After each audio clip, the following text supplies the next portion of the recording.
Senhoras e senhores senadores, há pouco mais de um mês, o governo federal lançou o Programa de Parceria de Investimentos, o PPI, com 34 projetos de concessão em infraestrutura nas áreas de transporte, energia, saneamento e ainda alguns projetos da área de mineração. São trechos de rodovias, terminais portuários, aeroportos, ferrovias, campos de petróleo e gás natural e até mesmo usinas hidrelétricas. Com o programa, espera-se mitigar riscos regulatórios, oferecer retornos atrativos ao capital privado e dar celeridade aos processos de licenciamento, autorização e atos administrativos que agilizem e viabilizem os empreendimentos. O fortalecimento da segurança jurídica, a estabilidade regulatória e o incentivo à concorrência são princípios essenciais para a ampliação dos investimentos em infraestrutura no país, sobretudo num marco que garanta a participação do setor privado nesses investimentos. Entretanto, senhor presidente, o que considerei estranho é a exclusão de projetos estratégicos para Pernambuco nesse programa, quando estes mesmos projetos já integravam programas de concessões que foram lançados no governo anterior. Na área de transporte, por exemplo, várias obras estruturantes para o nosso estado ficaram ausentes. Inicialmente destaco o Arco Metropolitano, que tem como objetivo desviar o tráfego de cargas pesadas do trecho urbano da BR-101. A ideia é integrar os polos de Suape e do litoral norte e do oeste metropolitano, sem passar pelo Recife, ligando diretamente o centro automotivo, lá da região da Mata Norte, ao litoral sul e a Suape especificamente. Assim, se evitará o desvio de cargas em detrimento do porto de Suape, principalmente em se tratando da produção automobilística. Essa é uma iniciativa fundamental para melhorar a fluidez dos acessos às indústrias do norte do estado de Pernambuco. Além disso, o Arco Metropolitano contribuirá sensivelmente para a melhoria da mobilidade urbana na região metropolitana do Recife e nos litorais sul e norte, atendendo às áreas de maior densidade e contingente populacionais do estado. Uma outra obra essencial é a extensão da BR-232, principal via de integração entre o litoral e o interior do estado.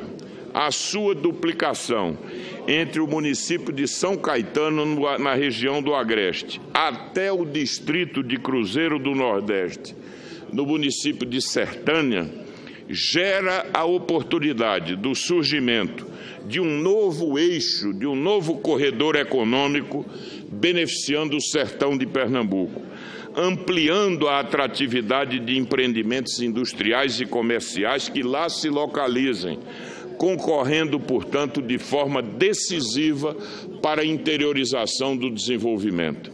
Finalmente, no setor rodoviário, é primordial oferecer uma melhoria no acesso ao Porto de Suape, na BR-101 em Ipujuca. Esse é um gargalo logístico que tem produzido grandes entraves e que, portanto, reduz a competitividade de Suape. Senhor presidente, senhoras e senhores senadores, esses são investimentos importantes que, pela sua localização e potencial econômico, podem ser extremamente atrativos para a iniciativa privada. Já na área portuária, temos o complexo no Complexo Suape, que é um patrimônio dos pernambucanos. O porto apresenta uma estrutura moderna com grande capacidade, sobretudo pelo seu calado, de receber navios de grande porte. Suape tem grande potencial de expansão. Para isso, é necessário promover novos arrendamentos para terminais nas áreas de grãos, granéis minerais, contêineres e carga geral. O segundo terminal de contêineres é fundamental para consolidar a Suape como um hub portuário. Sua posição privilegiada e infraestrutura o credenciam para ser o principal porto concentrador de cargas do Nordeste. Entretanto, esses arrendamentos também não foram incluídos no PPI, nem estão previstas autorizações para a instalação de terminais de uso privativo. Senhor presidente, senhoras e senhores senadores, um outro parâmetro relevante para avaliar a dimensão do Estado nas prioridades da União são os recursos orçamentários alocados para investimentos em infraestrutura de transporte. Segundo a Consultoria de Orçamento do Senado, para 2017 foram autorizados para Pernambuco, no projeto de lei orçamentário oriundo do Executivo, dispêndios da ordem de 252 milhões, uma queda de 22% em relação à autorização que foi aprovada em 2016. Como explicar a ausência de Pernambuco no programa de concessões do governo federal e uma queda tão significativa na dotação de recursos orçamentários, quando o governo do Estado e a sua base parlamentar federal apoiaram e atuaram ativamente no processo de impeachment? Por qual razão os empreendimentos essenciais para Pernambuco não estão sendo priorizados no programa de parceria de investimentos em infraestrutura? Atribuo esse fato a um déficit de articulação política do governo do Estado de Pernambuco, combinada com a ausência de uma visão e de um projeto estratégico para o Estado. Nesse sentido, senhor presidente, ressalto que não se pode transferir a responsabilidade aos ministros de Pernambuco, aos ilustres ministros de Pernambuco, porque tenho certeza que, pelo espírito público de suas excelências, eles não se furtariam de dar uma colaboração decisiva se tivessem sido instados tempestivamente para poderem ajudar na inclusão desses importantes projetos. Portanto, a responsabilidade recai exclusivamente sobre o governo do Estado de Pernambuco, que não pôde promover de forma tempestiva essa articulação, deixando, portanto, o Estado de Pernambuco ausente do programa de concessões nessa fase. Quero fazer essa ressalva para que não se terceirize essa responsabilidade, volto a dizer, pelo fato de Pernambuco ter e contar no Ministério do governo Temer, com 4 ministros que têm uma atuação destacada em defesa dos interesses do Estado. Senhor presidente, senhoras e senhores senadores, no Congresso iremos trabalhar para ampliar a participação de Pernambuco nos investimentos. Essa é a posição que temos tomado em várias ocasiões, inclusive um entendimento para concentrar os recursos das emendas de bancada desses projetos. Por outro lado, cobramos diversas vezes uma posição no sentido de acelerar e priorizar essas obras estruturantes. Sabemos que a União tem um papel essencial nesse projeto, que é o de estimular a participação do capital privado na ampliação e melhoria da infraestrutura do Nordeste, sobretudo pelo histórico de investimentos públicos que agora se encontra comprometido em função do severo quadro de restrição fiscal.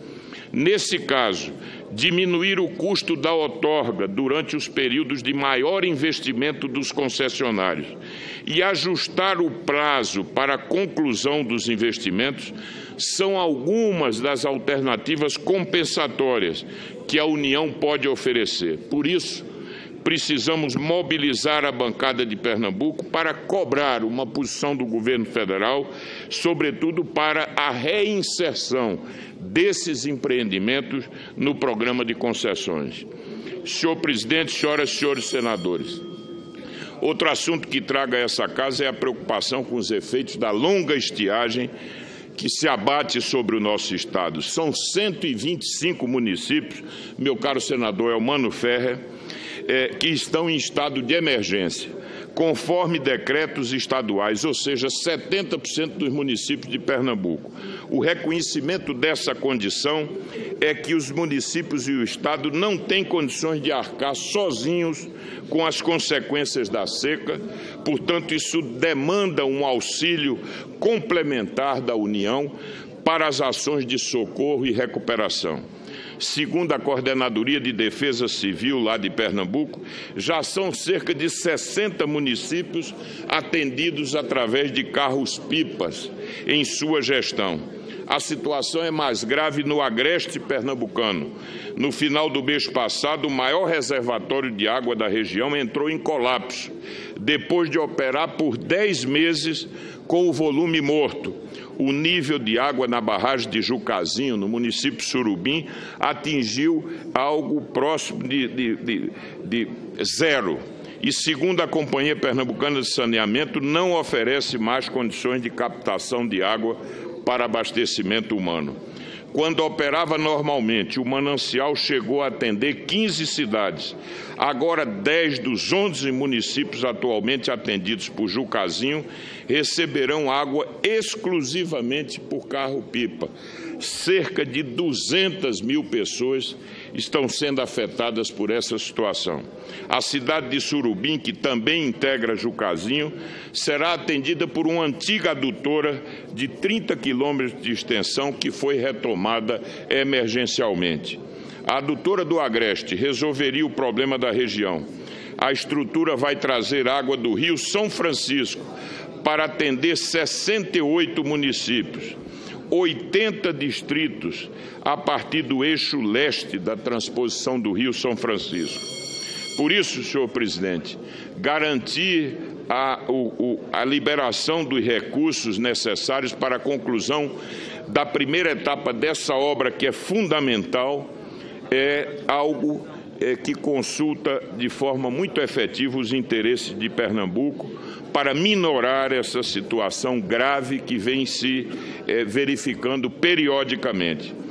Portanto, senhor presidente, senhoras e senhores senadores, a adutora do Agreste é uma obra crucial para Pernambuco, que irá garantir o abastecimento d'água para 2 milhões de pernambucanos, atendendo inclusive a demanda das atividades econômicas da região, representando, portanto, solução vital e de longo prazo para o enfrentamento da seca que vem nos afetando periodicamente.